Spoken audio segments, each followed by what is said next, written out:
everyone, pernah nggak sih kalian ngebayangin pahit manisnya proses adaptasi budaya di lingkungan industri?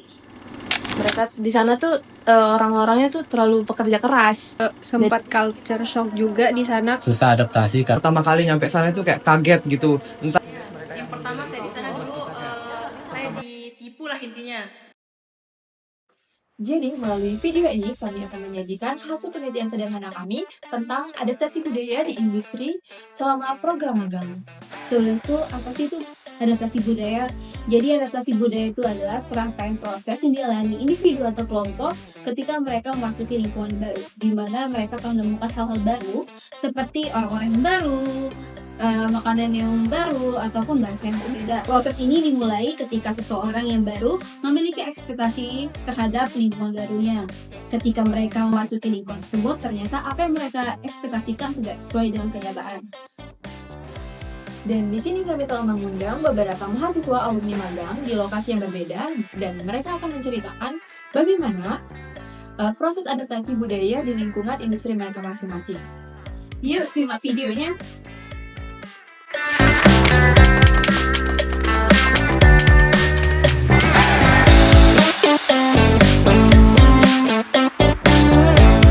Saya Unja Pelani dari Prodi Tata Hidang semester 5. Kemarin saya magang di Bandung di Grand Mercure.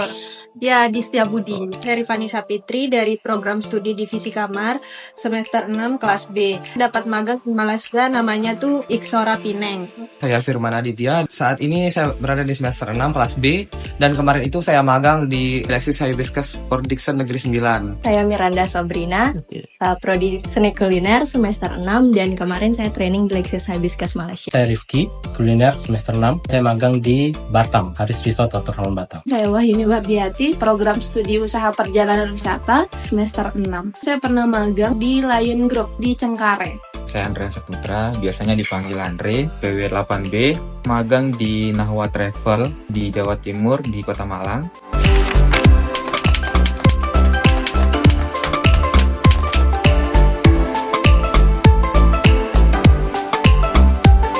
Ekspektasi saya di magang di Malaysia tuh sangat tinggi banget ya, karena kan luar negeri. Iya. Jadi saya pikir tuh pasti orang-orangnya tuh friendly dan pasti pengertian ya. Kalau di sana emang awalnya kan kita punya ekspektasi banyak tuh, karena Iya. kita diajakin ke Jakarta. Oh ya, kita mau ke kota besarnya nih, kita mau ngerasain hidup yang beda Iya. sama yang di Lombok gitu. Jadi ekspektasinya itu yang muncul Tinggi. di kita, ya tinggi banget. Pertama-tama saya itu berekspektasi lebih banget di Bandung itu kayak gimana. Ekspektasi saya tuh sama lah 11-12 sama yang di Lombok. Saya ngerasa kirain sebelumnya Indonesia dan Malaysia itu sama. Oke. Tapi ternyata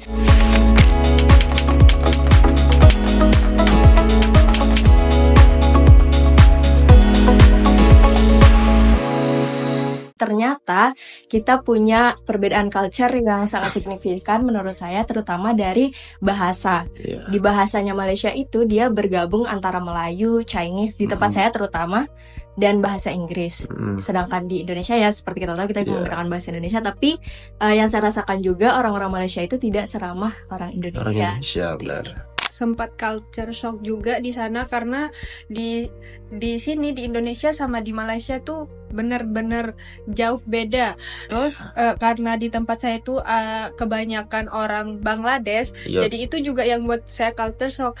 Kalau saya bercanda sama mereka tuh lebih bawa perasaan. Mereka tuh Iya. nggak bisa bercanda banget. Baperan gitu ya. Iya, jadi kayak sulit banget menyesuaikan diri di sana. Jujur kayak kadang suka tertekan ya di sana. Susah adaptasi karena dia di sana staffnya bapak-bapak semua. Jadi masih perlu waktu lah gitu. Karena kita ngerasa jauh ya dari kota, terus kita bergantung sama kendaraan umum, TJ, kemudian kereta, itu susah juga karena gimana ya, ketersediaan mereka tuh terbatas, sama waktu kita juga terlalu Terbatas. banyak habis di Iya. sana.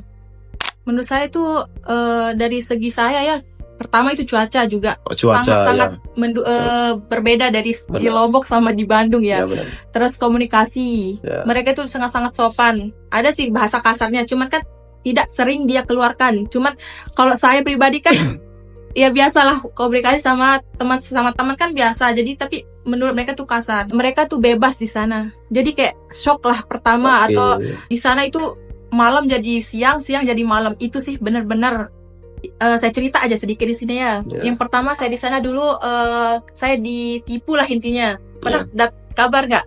Ternyata saya benar ditipu. Ternyata orang di sana tidak sebaik yang di sini menurut saya. Jadi kita itu harus sepintar-pintarnya kalau mau keluar dari Lombok ini. Maksudnya kalau PKN keluar.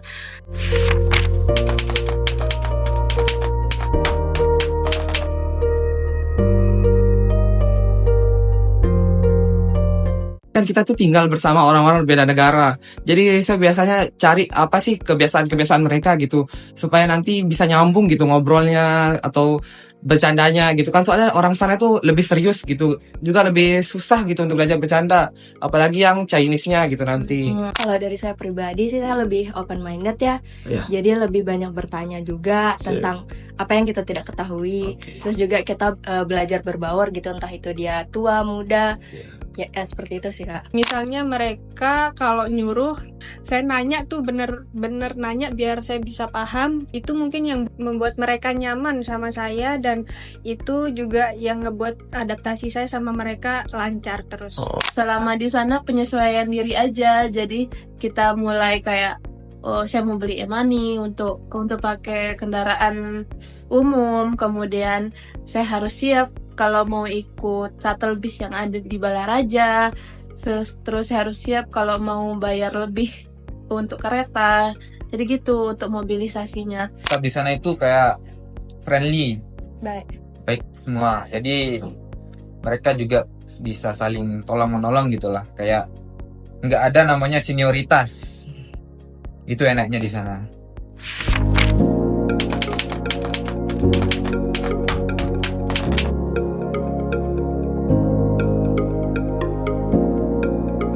Cari relasi banyak-banyak, terus cari pengetahuan, cari teman banyak-banyak. Jadi lama-kelamaan saya menyesuaikan diri, sampai saya pas pulang itu nangis. Jadi kayak apa ya, nggak mau pulang ke Lombok intinya. Jadi saya itu sangat-sangat sayang banget sama Bandung. Lama-kelamaan saya suka gitu.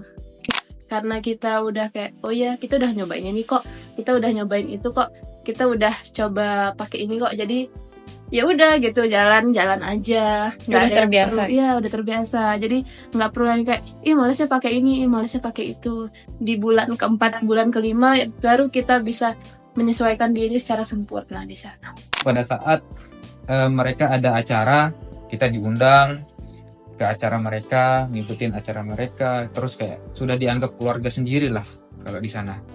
Saya membutuhkan waktu sekitar kurang lebih 1 bulan bersama teman-teman yang lain baru bisa beradaptasi semaksimal mungkin dengan mereka gitu. Saya penyesuaian itu hampir 1 minggu lebih, itu baru bisa beradaptasi, bisa ngomong enak sama staff-staffnya itu 1 mingguan. Ya sebulan lah, jadi udah tahu apa yang kita mau kerjain, komunikasi juga lancar sama semua atas, bawah, kiri, kanan, depan, belakang gitu aja.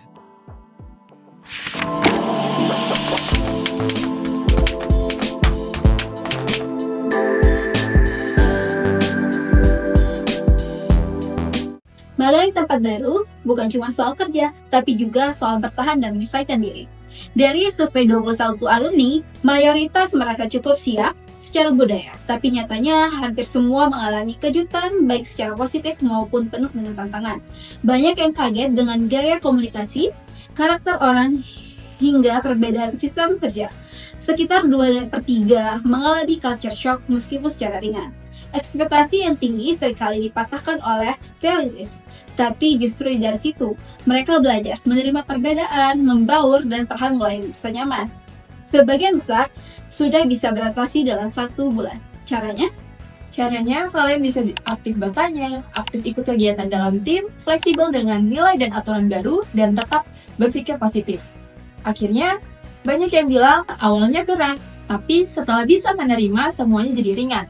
Pesan buat calon peserta magang, riset dulu budaya tempat tujuan, siapkan mental dan fisik, jangan cuma siap kerja, siap juga untuk berubah dan belajar, karena adaptasi itu bukan soal cocok dari awal, tapi soal bertumbuh lewat proses. Sekian dari kami, terima kasih.